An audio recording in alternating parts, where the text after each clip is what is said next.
SI লাগুর পর থেকে কিন্তু খসড়া তালিকা পেশ করার পর থেকে কিন্তু নির্বাচন কমিশনের খসড়া তালিকার করার পর থেকে কিন্তু বিভিন্ন বর্ডার কিন্তু সিল করা দেওয়া হয়েছে। বিভিন্ন বর্ডার সিল করাতে আমরা রয়েছি এদে বাংলাদেশ সীমান্ত বর্ডারে, সেখানে কিন্তু আজকে দেখা গেল অগ্নিকর্ম বাংলাদেশ। তারপর কিন্তু একটা আতঙ্কের মধ্যে কিন্তু বাংলাদেশ থেকে তারা ফিরছেন, দেখতে পাচ্ছেন বাংলাদেশ থেকে তারা আতঙ্কের মধ্যে ফিরছেন, কেননা অগ্নিগর্ভ বাংলাদেশ। এদিকে কিন্তু এসআইয়ের খসড়া তালিকা পেশ হওয়ার পর থেকে কিন্তু একটা আতঙ্কে রয়েছেন তারা, যারা বাংলাদেশ থেকে এপারে আসবেন ডাক্তার দেখাতে বা বিভিন্ন কাজে কিন্তু আসবেন, তারা কিন্তু আসতে পারছেন না, তারা খুব কষ্টের মধ্যে তারা কিন্তু আসছেন। তা আপনি কোথা থেকে আসছেন দাদা? আমি চৌরাঙ্গা বাংলাদেশ। হ্যাঁ, কিরকম আতঙ্কের মধ্যে আসলেন? আমরা মোটামুটি যে এলাকায় থাকি মোটামুটি শান্তশিষ্ট পরিবেশ, সব কিছু মিলাই খুব ভালো অবস্থা। এইদিকে এসআইআর খসড়া তালিকা পেশ হওয়া, নির্বাচন করে খসড়া তালিকা পর থেকে বিভিন্ন বর্ডার সিল করা দেওয়া হয়েছে, কারণ অনুপ্রবেশ বন্ধ করা হয়েছে। সেই নিয়ে আপনি কি বলবেন? আসলে আমরা তো আসি চিকিৎসার জন্য, এখন চিকিৎসার জন্য এসছি। যদি সিল করা হয় তাহলে আমাদেরকে আমাদের দেশে চিকিৎসা যতটুকু সম্ভব সেভাবেই নিতে হবে। এদিকে কিন্তু দেখা যাচ্ছে গত দুদিন ধরে কিন্তু বাংলাদেশ অগ্নিগর্ভ, সেই নিয়ে আপনারা কিভাবে আতঙ্কের মধ্যে একটা দেখা গেল আপনার আতঙ্কের পরিবেশের মধ্যে আসলেন ওপার বাংলাদেশ থেকে ভারতে, কিভাবে আসলেন? আসলে আমাদের মনের মধ্যে সবসময় একটা ভীতি সবাই কাজ করছে, যেমন আমাদের দেশে রাজনৈতিক আন্দোলন চলছে, সেখানে যদি এখানে ওর দিকের মতো এদিকের পরিস্থিতি হয়, সেক্ষেত্রে আমাদের হয়তো চিন্তা থাকে সবসময় যে আমরা সাধারণ মানুষ যাবো কোথায়। ঠিক আপনাদের বাড়ির পরিজনরা বাংলাদেশে রয়েছেন, তারা কতটুকু আতঙ্কে রয়েছেন, তাদের সাথে ফোনে কথা হয়েছে কিরকম? না, মোটামুটি আমি বললাম না, আমার হচ্ছে আপনার বাংলাদেশ জয়নগর বর্ডার সীমান্তে আমার বাসা।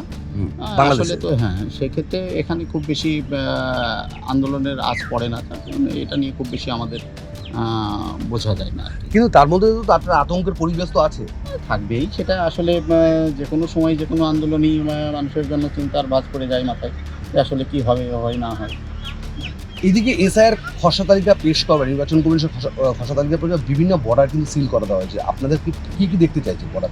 আমাদের মেডিকেল কাগজপত্র ইত্যাদি দেখতে চেয়েছে, বা আমরা যেখানে যাবো সেখানকার ঠিকানাটা শুনতে চেয়েছে। দেখো, তারা কিন্তু বাংলাদেশ থেকে কিন্তু তারা কিন্তু এই দেশে ভারতে আসছেন ডাক্তার দেখাতে, কলকাতা ডাক্তার দেখাতে, ভিমি রাজ্যে ডাক্তার দেখাতে যাচ্ছেন, কিন্তু তারপর কিন্তু তারা একটা আতঙ্কের মধ্যে পরিবেশ রয়েছে, কেননা দুদিন ধরে বাংলাদেশে কিন্তু একটা অশান্তি পরিবেশ চলছে। পাশাপাশি দেখা যাচ্ছে এদিকে নির্বাচন কমিশনের খসড়া তালিকার পর থেকে কিন্তু বিভিন্ন বর্ডার কিন্তু সিল করে দেওয়া হয়েছে। পাশাপাশি দেখা যাচ্ছে বিভিন্ন বর্ডার সিল করে দেওয়া হয়েছে, বিভিন্ন মানুষ কিন্তু তারা কিন্তু এই বর্ডারে যখন তারা ওপার থেকে ওপারে আসেন, পাসপোর্ট দেখিয়ে তারা বিভিন্ন কাগজপত্র দেখিয়ে, নথিপত্র কাগজপত্র দেখিয়ে তারা কিন্তু ভারতে আসছেন। ওটা তো তাদের যারা করতেছে তাদের ব্যাপার, যারা মব্বাস যারা সেটা তাদের ব্যাপার। খসড়া তালিকা পেশ হওয়ার পরে এসআইআর খসড়া তালিকা পেশ হওয়ার বর্ডার কি সিল করে দেওয়া হয়েছে, এখন তোমাদের কিরকম পরিস্থিতি, আসতে গেলে কি পরিমাণে কষ্ট করতে আসতে? আসতে তো আগে যেমন ছিল তেমনই আছে। তাই? হ্যাঁ, তোমার বাড়ি কোথায়? আমার বাড়ি হচ্ছে পাবনাতে। বাংলাদেশ কোথায়? বাংলাদেশে পাবনাতে। আতঙ্ক একটু বেশি আছে। কিরকম? শহরের দিকে যাইনি, আমি গ্রামের দিকে গেছিলাম, গ্রামে অতটা ছিল না, শহরে যাই দেখলাম অগ্নিগর্ভ কিরকম? অগ্নিগর্ভ মোটামুটি ভালোই আছে, এইদিকে আতঙ্ক আছে। এদিকে এসআইআর খসড়া তালিকার পর থেকে বর্ডার সিল করা হয়েছে, বিভিন্ন বর্ডার। এই বর্ডারটা কি সিল করা হয়েছে? না, এটা এখন সিল করা। এখানে কি কি দেখতে চাইছে?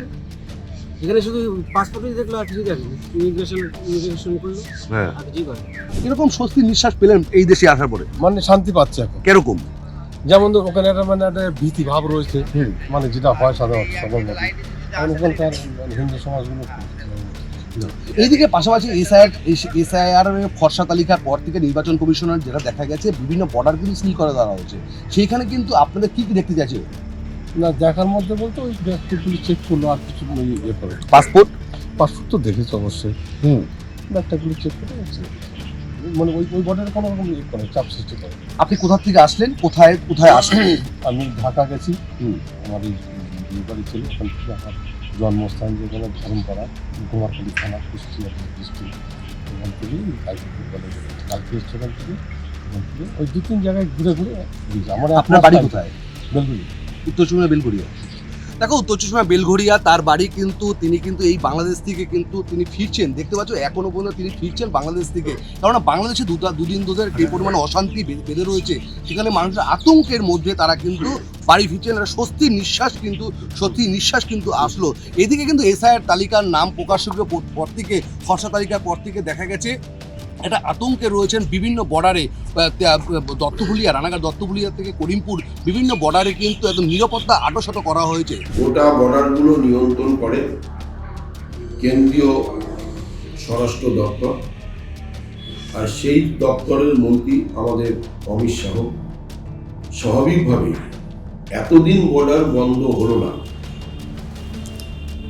খসড়া ভোটার তালিকা বেরোনোর পর হঠাৎ করে এই যে চক্রান্ত, এটা তো আর সাধারণ মানুষের বুঝতে বাকি নেই। তার কারণ হলো আজকের দিনে দাঁড়িয়ে বনগাঁ, দত্তভুলিয়া, গেদে এই সমস্ত বর্ডার মানুষ ব্যবসা বাণিজ্য করে, এক্সপোর্ট ইম্পোর্টের বিজনেসের যাদের লাইসেন্স আছে তাদের ব্যবসা বন্ধ, অনেকে ট্রিটমেন্টের জন্য এদেশ ওদেশ করে, সেই ট্রিটমেন্ট চিকিৎসা পরিষেবা বন্ধ। এটাই তো আমাদের কাছে ভাবতে অবাক লাগে যে একটা সরকার কেন্দ্রে চলছে, সেই সরকারটা একটা গোটা ভারতবর্ষের 140 কোটি মানুষকে নিয়ে একটা চিনিমিনি খেলছে।